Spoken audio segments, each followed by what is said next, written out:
Selamat datang di Arah Baru. Hidup modern seringkali menyeret kita pada kebisingan tanpa henti, tekanan pekerjaan, opini orang lain, dan ketidakpastian masa depan. Pikiran kita mudah terjebak, berlari ke arah yang tak menentu, hingga menimbulkan gelisah yang tak kunjung reda. Disinilah kita perlu belajar seni yang diajarkan para filsuf Stoik, bahwa ketenangan bukanlah datang dari dunia luar, melainkan dari cara kita memilih untuk menata pikiran. Stoikisme mengajarkan bahwa kita tidak bisa mengendalikan peristiwa, tetapi kita selalu bisa mengendalikan cara berpikir kita tentang peristiwa itu. Dengan melatih pikiran untuk fokus pada apa yang bisa kita kendalikan, kita membebaskan diri dari beban yang tidak perlu. Arah Baru hadir sebagai ruang refleksi untuk melatih pikiran agar tetap tenang, kuat, dan jernih. Karena ketika pikiran kita terlatih dalam ketenangan, hidup terasa lebih utuh, lebih ringan, dan lebih bermakna. Seringkali kita merasa lelah bukan karena tubuh kita bekerja terlalu keras, melainkan karena pikiran kita tak pernah berhenti berputar. Kita terjebak dalam pola yang sama, mengulang kecemasan yang sudah lewat, mengulang ketakutan tentang masa depan, mengulang percakapan yang seharusnya selesai, bahkan mengulang bayangan kegagalan yang belum tentu terjadi.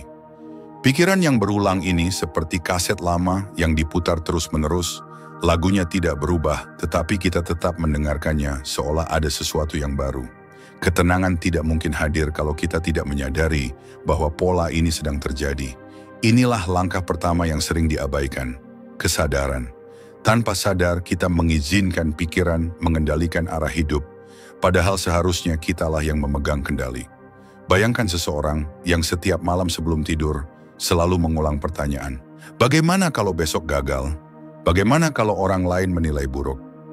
Pertanyaan itu tidak pernah membawa jawaban, hanya membawa kecemasan yang sama. Esoknya, orang itu bangun dengan pikiran yang masih memutar pertanyaan serupa. Dan siklus itu terus berlangsung. Menyadari pola berulang artinya kita mulai menonton pikiran kita sendiri, seperti menyaksikan sebuah drama yang dimainkan di atas panggung. Kita tidak lagi larut di dalamnya, tetapi berdiri di kursi penonton dan berkata, "Oh, ini lagi, pikiran yang sama, kekhawatiran yang sama." Dari jarak itu, kita bisa melihat bahwa tidak semua yang muncul di kepala harus dipercaya. Tidak semua yang dipikirkan harus dianggap kebenaran. Para filsuf Stoik sering menekankan pentingnya mengamati pikiran. Marcus Aurelius dalam catatannya tidak menulis untuk orang lain, melainkan untuk dirinya sendiri, sebagai cara untuk menyadari arus pikirannya yang berulang. Ia tahu, jika pikiran dibiarkan tanpa disadari, ia akan membawa manusia hanyut ke arah yang tidak pasti. Dan benar, banyak dari kita hidup bukan dengan kesadaran, melainkan dengan pola otomatis. Bangun, khawatir, bekerja, merasa tidak cukup, tidur dengan kecemasan, lalu mengulang lagi. Untuk melatih ketenangan, kita perlu bertanya pada diri sendiri, pola pikiran apa yang paling sering berulang dalam hidup kita? Apakah itu kecemasan tentang masa depan? Apakah itu penyesalan tentang masa lalu? Apakah itu suara batin yang berkata kita tidak pernah cukup baik?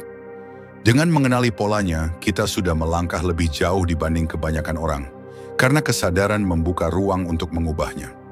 Bayangkan pikiran berulang seperti jalan setapak yang sering dilalui. Semakin sering kita berjalan di sana, semakin dalam jejaknya. Maka ketika pikiran berulang muncul, kita cenderung mengikuti jalur yang sama. Tetapi saat kita sadar, kita bisa memilih untuk berhenti. Kita bisa berkata, aku tahu jalan ini, aku sudah berjalan di sini ribuan kali. Tapi kali ini, aku akan duduk sejenak, tidak perlu berjalan lebih jauh. Di titik inilah ketenangan mulai tumbuh, bukan dari mengusir pikiran, tetapi dari mengenalinya dan memilih tidak larut. Kesadaran ini sederhana, tetapi bukan berarti mudah. Dibutuhkan latihan. Kadang kita perlu menuliskan isi pikiran di atas kertas, agar bisa melihat pola yang berulang. Kadang kita perlu diam sejenak, menutup mata, dan menyaksikan bagaimana pikiran muncul, pergi, lalu kembali lagi.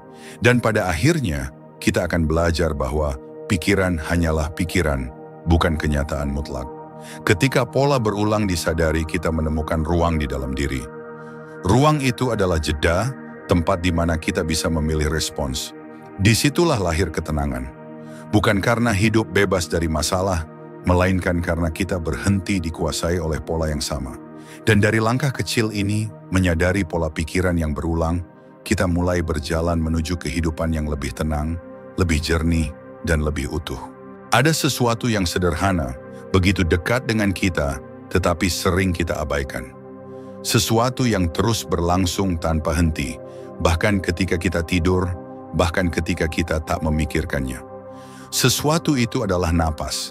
Kita bernapas ribuan kali dalam sehari, namun jarang sekali kita menyadari betapa kuatnya pengaruh napas terhadap jiwa kita. Saat pikiran kacau, saat hati resah, tubuh kita biasanya memberi tanda. Napas menjadi pendek, terburu-buru, tidak beraturan. Seakan tubuh ikut panik mengikuti arah pikiran. Dan sebaliknya, ketika kita menenangkan napas, pikiran pun ikut tertuntun untuk kembali tenang. Disinilah kita melihat hubungan mendalam antara tubuh dan jiwa, bahwa apa yang sederhana ternyata menyimpan kekuatan besar. Bayangkan sebuah situasi. Seseorang sedang menghadapi masalah besar. Pikirannya berputar cepat, dadanya terasa sesak, dan ia merasa semua hal mendesak untuk diselesaikan. Jika pada momen itu ia berhenti, menarik napas panjang, menahannya sejenak, lalu melepaskannya perlahan, tiba-tiba ia merasakan sesuatu. Ada sedikit ruang, ada jeda, ada perasaan bahwa ia tidak sepenuhnya tenggelam dalam arus pikiran. Satu tarikan napas dalam bisa memberi ruang di mana ketenangan kembali menemukan jalannya. Para filsuf dan praktisi kebijaksanaan kuno sering menekankan pentingnya mengatur napas. Bagi para Stoik, ketenangan bukanlah ketiadaan masalah, melainkan kemampuan untuk tetap jernih menghadapi masalah. Salah satu pintu menuju kejernihan itu adalah pernapasan yang sadar. Dengan mengatur napas, kita sebenarnya sedang mengatur jiwa. Napas adalah jangkar. Ketika pikiran kita melayang jauh ke masa lalu atau melompat ke masa depan, napas selalu membawa kita kembali ke saat ini. Napas tidak bisa terjadi kemarin, tidak bisa terjadi esok. Ia hanya ada di sini dan sekarang. Maka, menyadari napas adalah cara paling sederhana untuk kembali hadir, untuk kembali menjejak pada kehidupan yang nyata.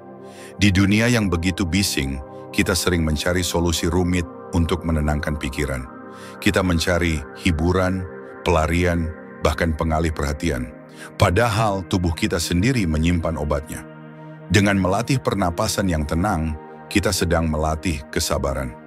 Dengan memperlambat ritme napas, kita sedang mengajarkan diri bahwa tidak semua hal harus terburu-buru. Ada sebuah latihan sederhana. Duduk tenang, tarik napas dalam-dalam selama 4 hitungan, tahan sejenak selama 4 hitungan, lalu hembuskan perlahan juga dengan 4 hitungan, lakukan berulang. Kedengarannya biasa saja, tetapi jika dilakukan dengan penuh kesadaran, efeknya luar biasa. Pikiran yang awalnya gelisah mulai melambat. Hati yang semula tegang mulai mengendur. Napas menjadi pintu masuk menuju jiwa yang lebih damai. Ketenangan tidak lahir dari dunia luar yang selalu berubah, tetapi dari kemampuan kita mengatur apa yang ada dalam diri. Dan napas adalah salah satu instrumen paling sederhana, paling setia, yang selalu ada bersama kita. Ia tidak pernah meninggalkan kita, bahkan saat kita lupa kepadanya. Kita hanya perlu mengingat kembali bahwa setiap tarikan napas adalah kesempatan baru untuk menemukan ketenangan.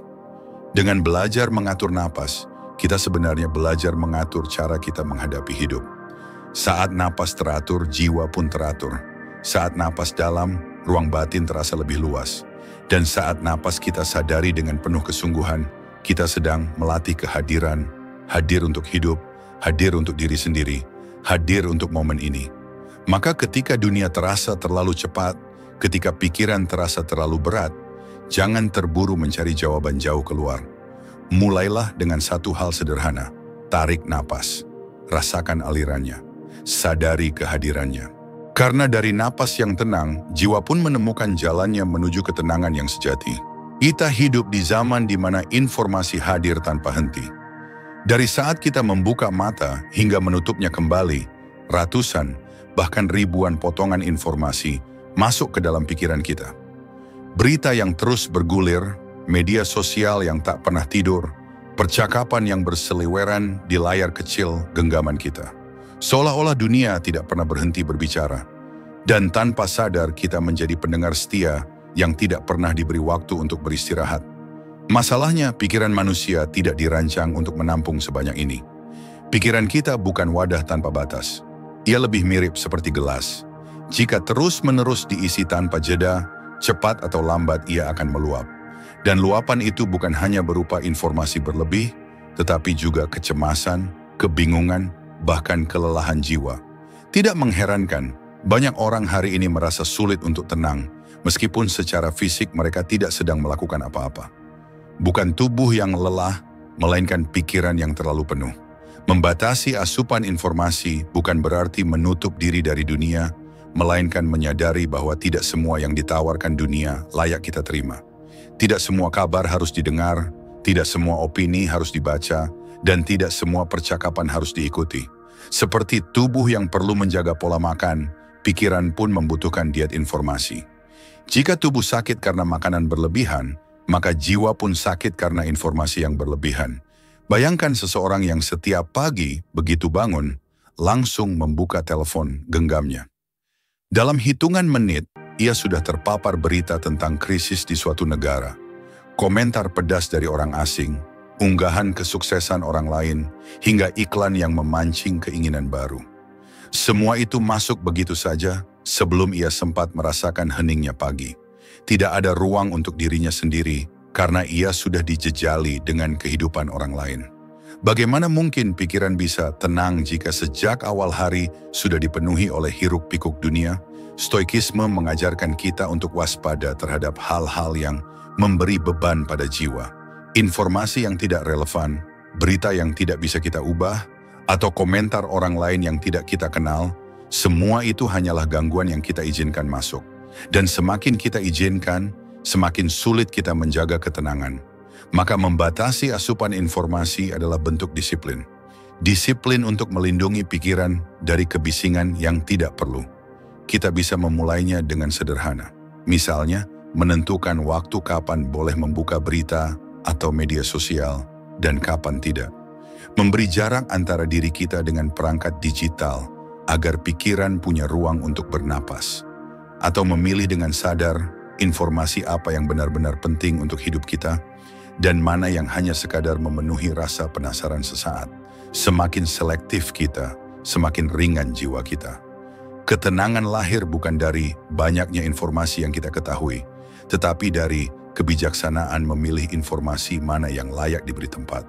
Seperti seorang penjaga gerbang, kita harus berani berkata, tidak semua yang datang boleh masuk.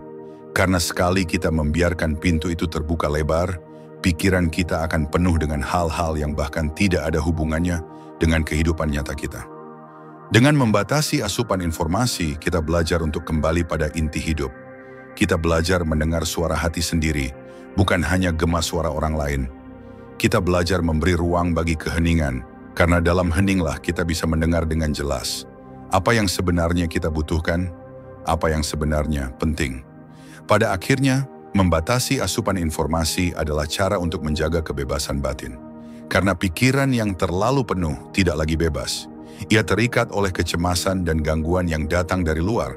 Tetapi pikiran yang jernih, yang terjaga dari banjir informasi, akan menemukan jalannya menuju ketenangan. Maka, bila kita sungguh ingin melatih pikiran agar tetap tenang, kita perlu berani menutup sebagian pintu. Kita perlu berani memilih. Sebab tidak semua yang ada di luar sana pantas kita bawa ke dalam. Ada satu hal sederhana yang sering kita lupakan, tetapi menentukan ketenangan jiwa kita. Cara kita merespons. Hidup selalu menyodorkan berbagai kejadian, ada yang menyenangkan, ada yang mengecewakan, ada yang membuat marah, ada yang menimbulkan luka.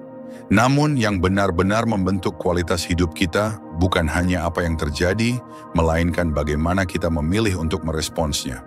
Kesabaran dalam respon bukan berarti menahan diri dengan terpaksa, melainkan memberi jarak sejenak antara stimulus dan reaksi. Di antara keduanya selalu ada ruang, dan di ruang itulah letak kebebasan kita sebagai manusia. Ketika kita marah misalnya, dunia seakan mendorong kita untuk segera melampiaskannya, berteriak, membalas atau menyinggung balik.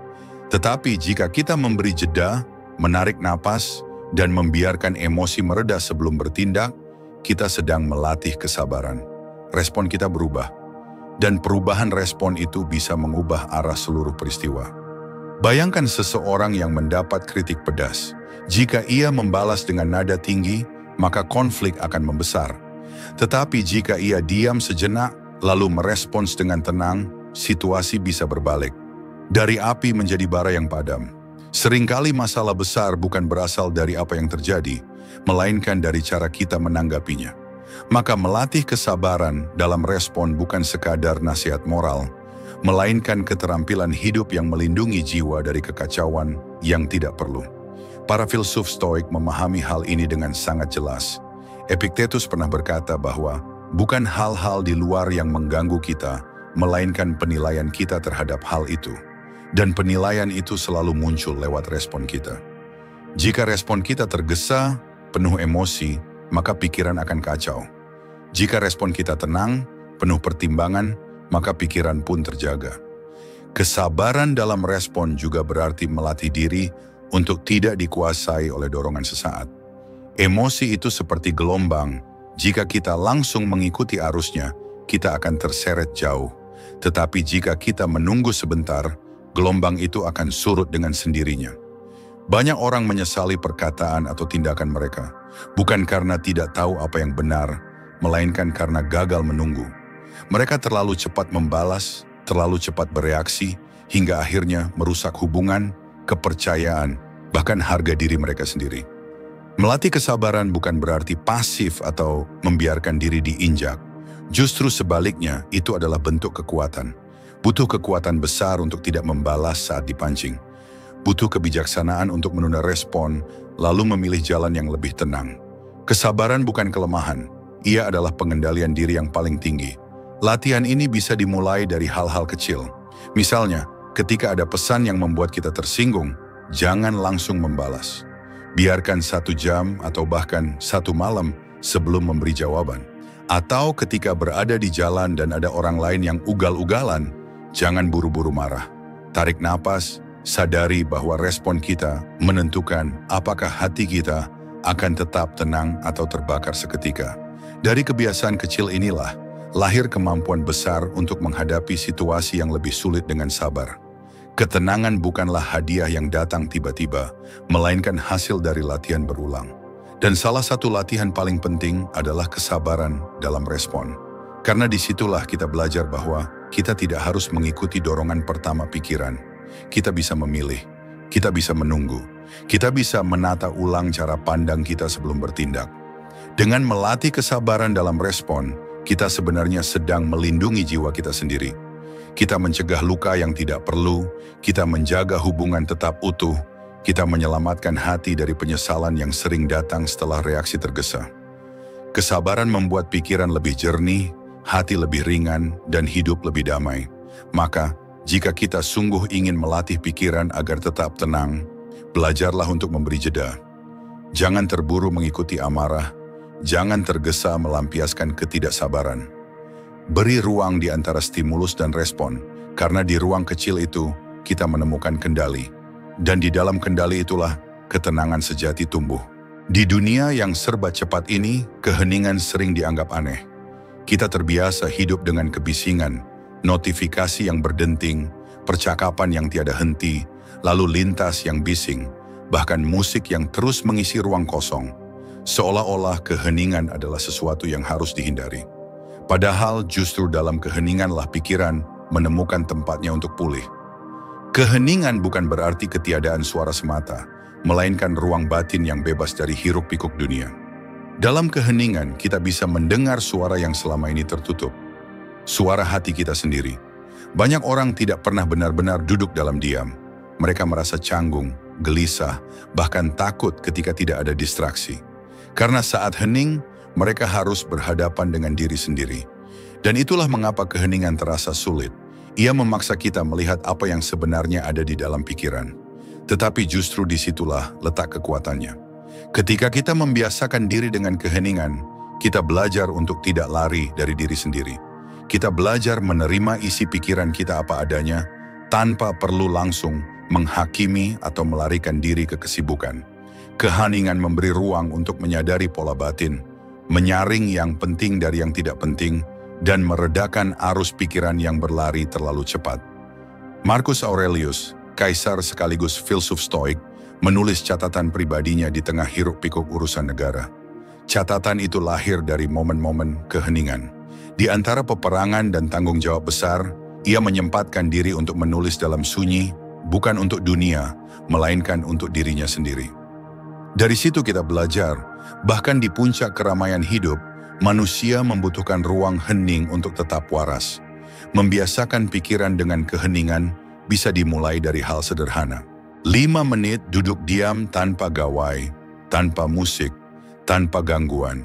Hanya duduk, bernapas, dan membiarkan pikiran datang dan pergi. Atau berjalan pelan di pagi hari tanpa membawa apapun, mendengarkan suara alam, merasakan langkah, dan memberi kesempatan pikiran untuk bernapas lega. Semakin sering kita melakukan ini, semakin terbiasa pikiran menerima keheningan sebagai sahabat, bukan musuh. Keheningan juga mengajarkan kita seni mendengar. Bukan hanya mendengar orang lain, tetapi mendengar kehidupan. Dalam hening kita menyadari detak jam, desir angin, bahkan denyut jantung kita sendiri. Semua itu adalah pengingat bahwa hidup terus berlangsung, meski tanpa kebisingan. Justru dalam diam, kita melihat dengan lebih jelas betapa banyak hal kecil yang selama ini terlewat. Banyak orang mengira ketenangan harus dicari di luar, padahal ketenangan justru ditemukan ketika kita berani diam. Keheningan melatih kita untuk tidak selalu bereaksi, untuk tidak selalu tergesa. Ia membiasakan pikiran menerima kenyataan sebagaimana adanya, tanpa harus mengisinya dengan komentar atau penilaian terus-menerus. Dengan membiasakan diri pada keheningan, kita melatih pikiran untuk lebih jernih. Kita memberi ruang bagi refleksi, memberi kesempatan bagi jiwa untuk beristirahat. Dan semakin sering kita berlatih, semakin kita sadar bahwa keheningan bukanlah kekosongan, melainkan sumber kekuatan. Ia adalah tempat di mana kebijaksanaan bertumbuh. Maka jika kita sungguh ingin melatih pikiran agar tetap tenang, jangan hanya mencari kebisingan untuk melupakan masalah. Carilah keheningan untuk memahami diri. Karena dalam heninglah kita menemukan keteguhan yang sejati, keteguhan yang tidak bergantung pada dunia luar, tetapi berakar di dalam jiwa. Setiap manusia, tanpa terkecuali, akan berhadapan dengan masalah. Tidak ada satupun yang bisa menghindar darinya.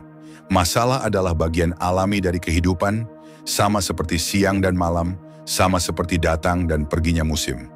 Namun, yang sering membuat hidup terasa begitu berat, bukanlah masalah itu sendiri, melainkan cara kita memandangnya. Perspektif kita terhadap masalah menentukan apakah pikiran akan tetap tenang atau justru semakin terpuruk. Banyak orang melihat masalah sebagai akhir dari segalanya. Mereka menganggap bahwa satu kegagalan adalah tanda bahwa hidup mereka hancur. Padahal kegagalan hanyalah satu bab kecil dari buku panjang perjalanan hidup.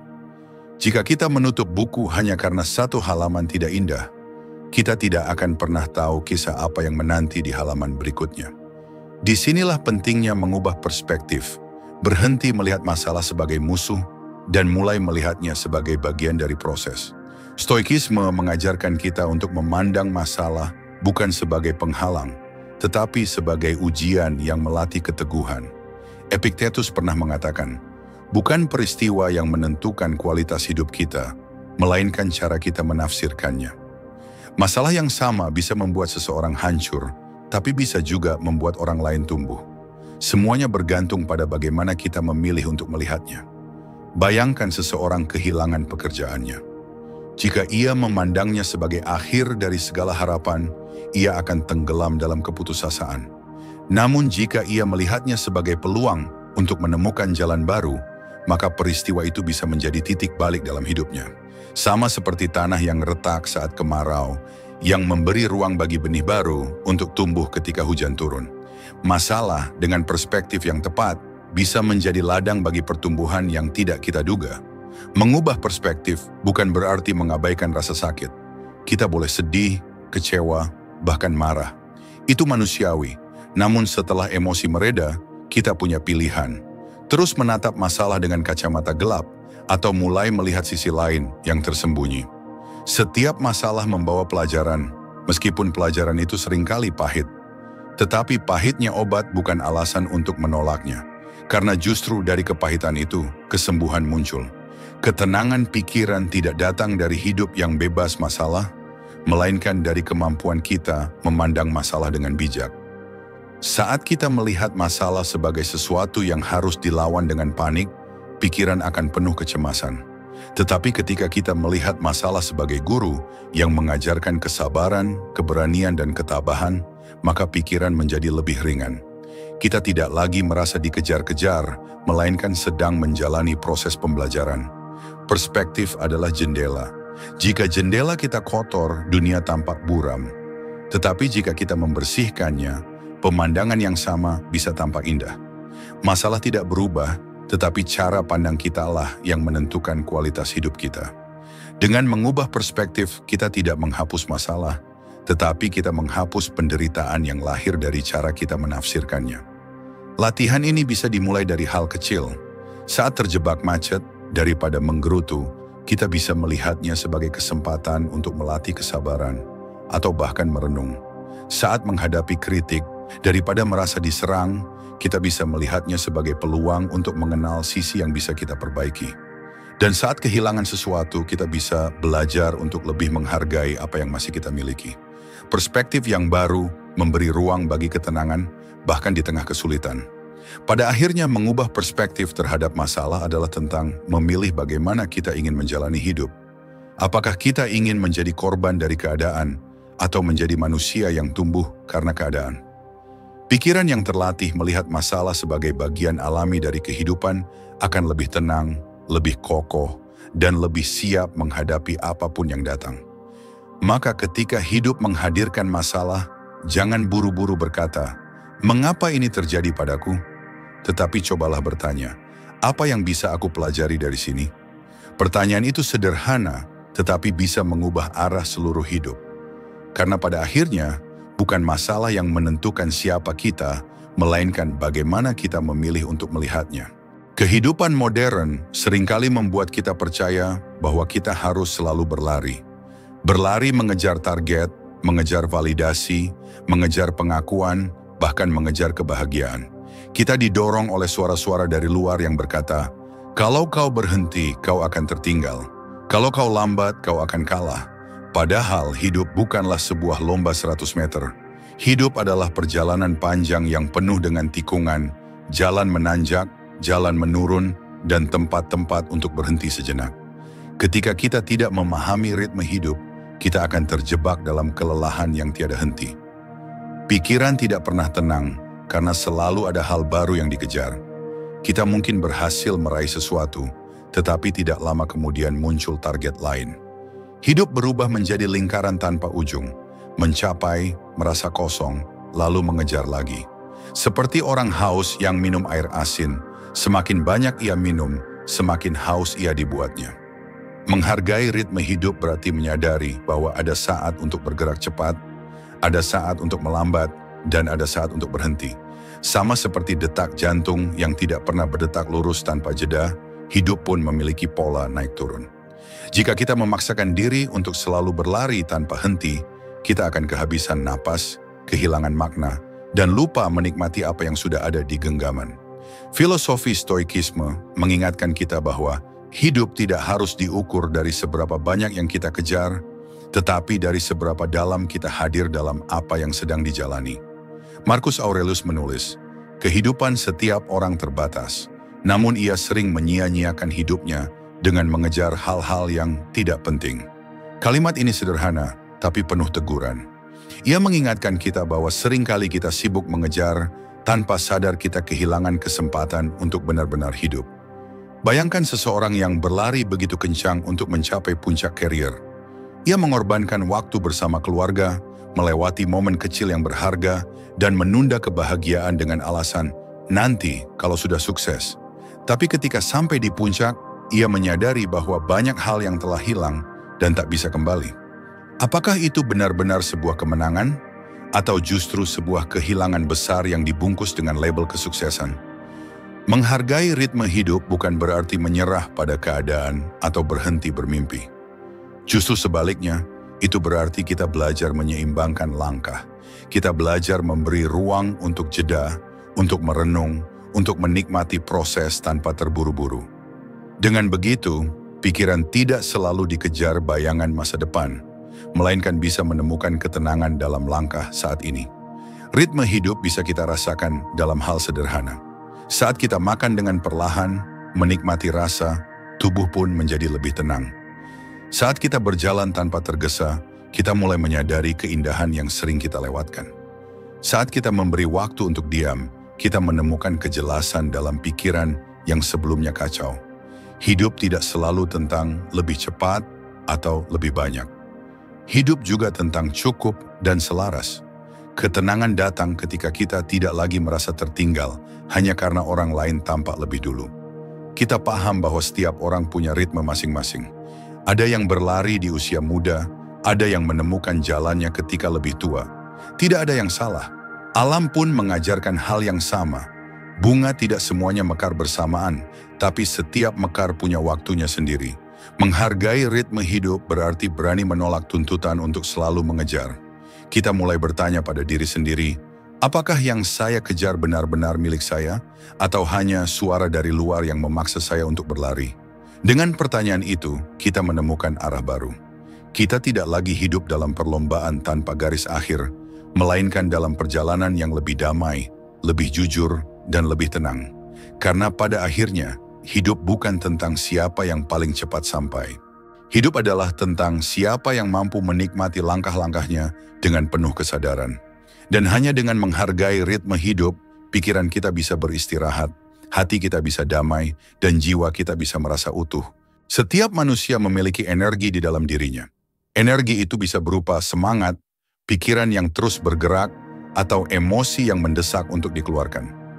Jika energi ini tidak diarahkan, ia bisa berubah menjadi kegelisahan, kecemasan, bahkan kemarahan.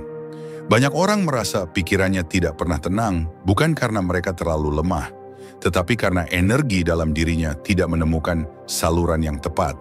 Ibarat sungai yang alirannya terhambat, air yang tak mendapat jalan akan menggenang dan menimbulkan banjir. Begitu pula dengan energi manusia, jika ia hanya ditahan di dalam pikiran, maka yang lahir adalah overthinking, stres, dan tekanan batin. Tetapi ketika energi itu dialirkan melalui kegiatan yang tepat, ia bisa menjadi sumber ketenangan, bahkan kekuatan.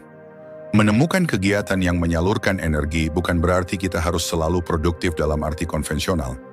Tidak semua energi harus diwujudkan dalam pekerjaan besar atau pencapaian luar biasa.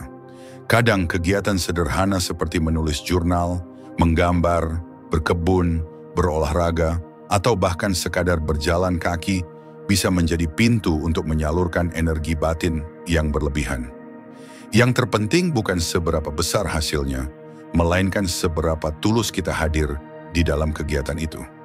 Stoikisme mengajarkan bahwa manusia tidak bisa mengendalikan apa yang terjadi di luar dirinya, tetapi ia bisa mengendalikan bagaimana ia menyalurkan reaksinya.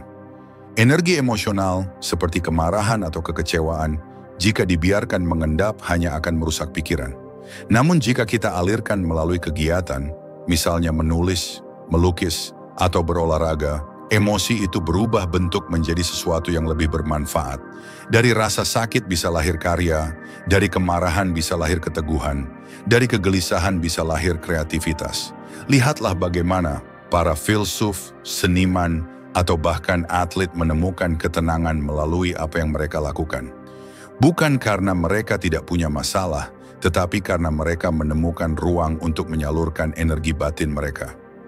Seseorang yang menulis setiap hari mungkin tidak sedang mengejar ketenaran, tetapi ia sedang menyalurkan isi pikirannya agar tidak menumpuk. Seorang pelari mungkin tidak sedang mengejar piala, tetapi ia sedang membiarkan tubuh dan pikirannya bekerja selaras. Di dunia yang serba cepat ini, banyak orang hanya menggunakan pikirannya untuk berpikir tanpa memberi tubuh kesempatan untuk ikut bergerak. Akibatnya, energi menumpuk hanya di satu sisi dan menciptakan ketidakseimbangan. Padahal tubuh dan pikiran bekerja seperti dua sayap. Jika salah satunya lumpuh, kita tidak bisa terbang dengan tenang. Maka menemukan kegiatan yang menyalurkan energi adalah cara untuk menjaga keseimbangan antara keduanya. Ada kalanya kegiatan itu tampak sederhana bagi orang lain, tetapi sangat berarti bagi diri kita. Mungkin orang lain menganggap berkebun hanyalah pekerjaan kecil, namun bagi seseorang itu adalah terapi. Mungkin orang lain menganggap menulis hanya sekadar hobi, tetapi bagi penulisnya itu adalah cara merapikan kekacauan batin. Disinilah kita belajar, ketenangan tidak selalu datang dari hal besar, tetapi dari konsistensi kita menemukan ruang untuk mengalirkan energi setiap hari. Kegiatan yang menyalurkan energi juga membantu kita untuk lebih hadir. Saat kita tenggelam dalam sebuah aktivitas, pikiran berhenti melompat ke masa depan atau terjebak pada masa lalu. Kita mulai menikmati momen saat ini. Seorang musisi yang sedang memainkan instrumen tidak lagi memikirkan masalah hidupnya, ia menyatu dengan alunan nada. Seorang pelukis tidak lagi memikirkan penilaian orang lain, ia larut dalam sapuan kuasnya. Momen itu adalah latihan kehadiran dan disitulah ketenangan lahir. Akhirnya, menemukan kegiatan yang menyalurkan energi adalah bentuk tanggung jawab terhadap diri sendiri. Kita tidak bisa mengendalikan hidup agar selalu tenang, tetapi kita bisa memilih cara agar energi dalam diri tidak berubah menjadi beban. Dengan aktivitas yang tepat, kita tidak hanya mengalirkan energi, tetapi juga menemukan kedamaian yang lebih dalam. Jadi jangan biarkan energi itu menumpuk menjadi kegelisahan. Temukanlah kegiatan yang membuatmu merasa utuh, yang membuatmu bisa bernapas lega, yang membuatmu kembali ke dirimu sendiri. Karena pada akhirnya, ketenangan bukan hanya tentang diam, melainkan tentang bagaimana kita mengalirkan energi dalam arah yang tepat. Ketenangan seringkali bukan datang dari menambahkan banyak hal dalam hidup, melainkan dari keberanian untuk mengurangi. Dunia modern mendorong kita untuk selalu menumpuk. Lebih banyak barang, lebih banyak informasi, lebih banyak hubungan, lebih banyak kesibukan. Seakan-akan semakin penuh hidup kita, semakin bahagia kita akan menjadi. Namun kenyataannya, justru kepadatan itulah yang sering merampas ketenangan. Bayangkan sebuah ruangan yang penuh sesak dengan benda-benda yang tidak pernah kita gunakan. Sulit untuk bergerak, sulit untuk bernapas lega. Begitu pula dengan pikiran dan hati kita. Ketika dipenuhi hal-hal yang tidak penting, baik itu ambisi yang dipaksakan, perbandingan sosial, atau kewajiban yang sebenarnya tidak perlu, pikiran kita kehilangan ruang untuk beristirahat. Hidup terasa padat tetapi kosong, sibuk tapi tidak bermakna. Menyederhanakan hidup bukan berarti kita harus meninggalkan semuanya dan hidup dalam kesunyian total. Menyederhanakan hidup berarti memilih dengan sadar apa yang benar-benar penting, lalu berani melepaskan sisanya. Kita tidak mungkin memegang semua hal sekaligus tanpa kehilangan tenaga. Sama seperti kapal yang ingin berlayar lebih jauh, ia harus rela membuang beban yang tidak penting agar bisa melaju lebih cepat. Filosofi Stoikisme menekankan hal ini. Para filsuf Stoik hidup sederhana bukan karena mereka tidak mampu memiliki lebih banyak, tetapi karena mereka tahu bahwa semakin sedikit yang membebani, semakin ringan jiwa untuk melangkah. Seneca pernah menulis bahwa orang yang kaya bukanlah mereka yang memiliki banyak, melainkan mereka yang mampu merasa cukup dengan sedikit. Inilah inti dari penyederhanaan, bukan kekurangan, melainkan kecukupan yang sadar. Kita bisa mulai menyederhanakan hidup dari hal kecil.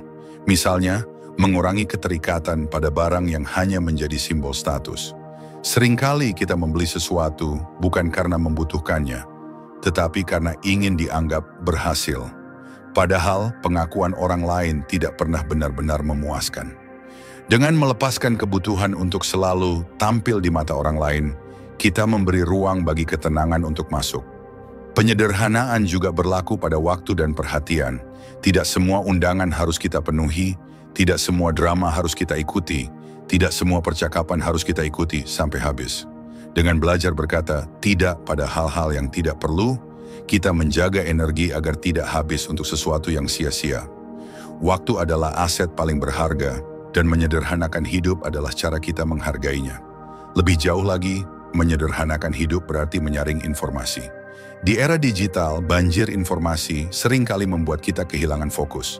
Kita merasa harus tahu segalanya, harus mengikuti setiap tren, harus selalu terkini. Tapi benarkah itu semua perlu? Setiap informasi yang masuk adalah beban tambahan bagi pikiran. Dengan membatasi asupan informasi hanya pada hal yang benar-benar bermanfaat, kita mengurangi kebisingan mental yang membuat pikiran tidak tenang. Hidup sederhana juga berarti berani memutuskan apa yang sebenarnya kita cari. Apakah kita benar-benar mengejar kebahagiaan atau hanya sibuk mengejar pengakuan?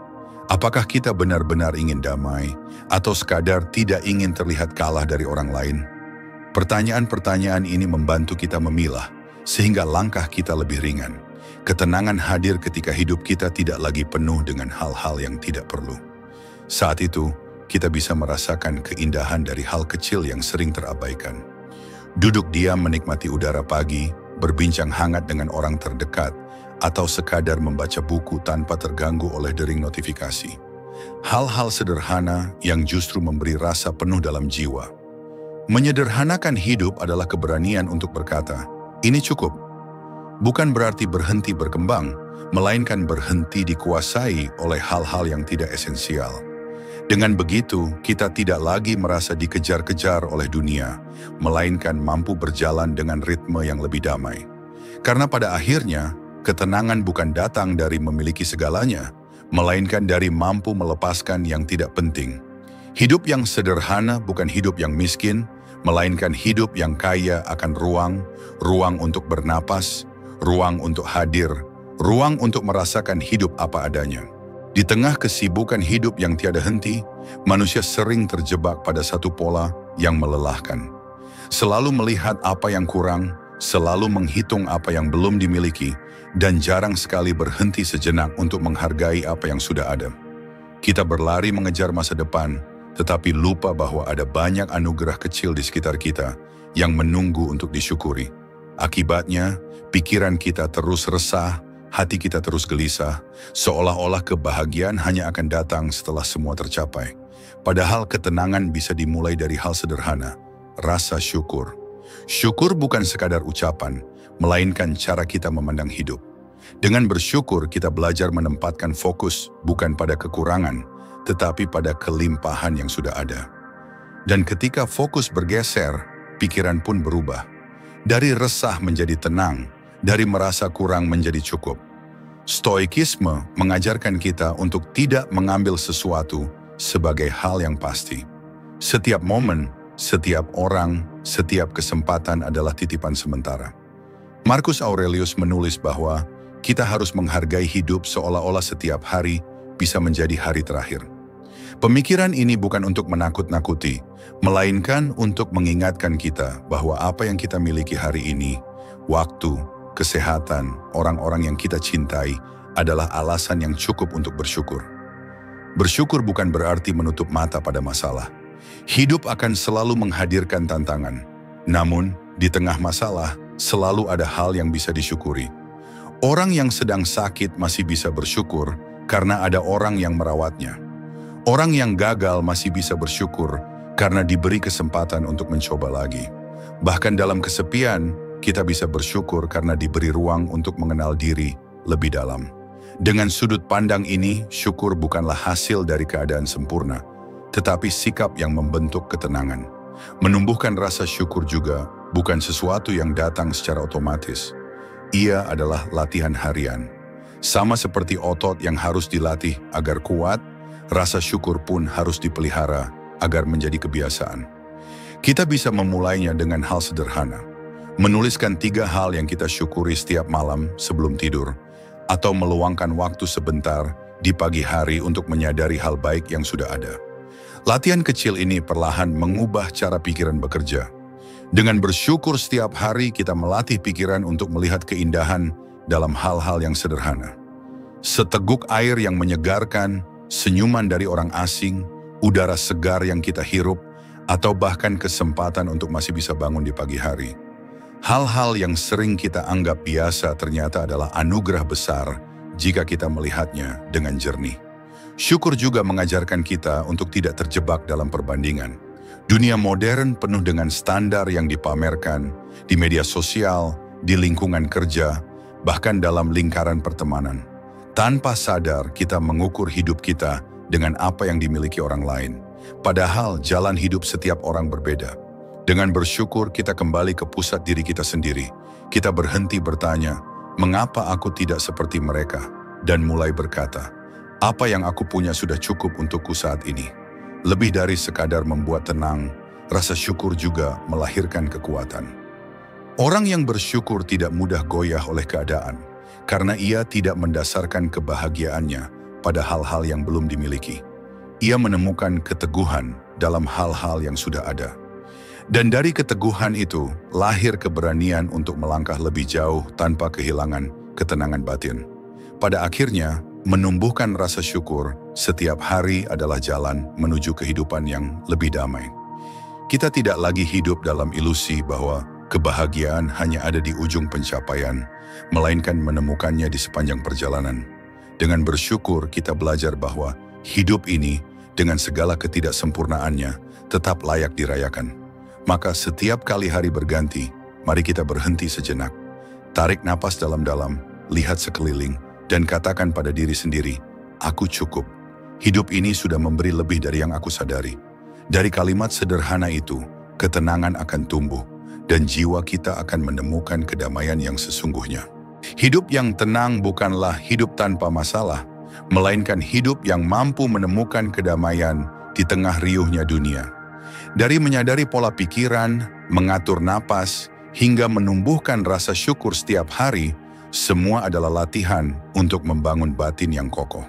Stoikisme mengajarkan kita bahwa kendali sejati ada pada cara kita memandang hidup, bukan pada apa yang terjadi di luar diri. Dan lewat langkah-langkah sederhana, kita bisa melatih pikiran agar tidak mudah goyah, hati agar tidak mudah gores, dan jiwa agar tetap utuh. Inilah arah baru yang kita butuhkan, bukan lagi hidup yang sibuk mengejar, melainkan hidup yang damai dijalani.